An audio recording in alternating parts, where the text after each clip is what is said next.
সব পাজিগুলো এক করেই আছে দেখছি। শোনোই বর্বর, জন্ম মৃত্যু বিবাহ সব উপরালার হাতে। তাই জন্য তুমি আমার বড় হতে পারলে না। এই যে আমার বর, তোমার মতন 722 টাকার চাকুরে এর ফ্যাক্টরিতে 100 খানা আছে, বুঝেছ? আর ইনি হচ্ছেন বর্বরের মা।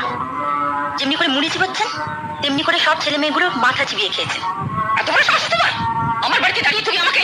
সরি মাম্মি, এটা আপনাদের কারো বাড়ি নয়, এটা দাদার বাড়ি। এখানে আমি যদি দোহা তুলে নাচিও আপনাদের কারো কিছু বলার নেই। একটু নেচে দেখাবো নাকি? এই যে মানিক চোর, যেমনি দেবা তেমনি দেবী। শুনুন, এখন আমি ওভারে গিয়ে আমার বর আর বড়বদের সামনে বরদাকে দু হাতে জড়িয়ে দুগালে চুমু খাবো। ক্যামেরাটা নিয়ে চলুন, কতগুলো ছবি তুলে দিতে হবে না? জানো, এই মহিলাটির মা হতে লজ্জা নেই, কিন্তু মা ডাক শুনতেই লজ্জা। রাহুলের ভাগ্য ভালো, বড়বদির মতন একজন মা পেয়েছে।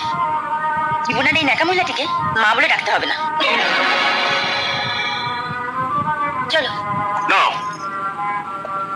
শ্রবণ বাবু, আপনি যদি সেদিন রাত্রে দাদা ঝিলিকের এই ছবিটা না তুলতেন তাহলে আমি ঝিলিকের মতো বউ পেতাম না।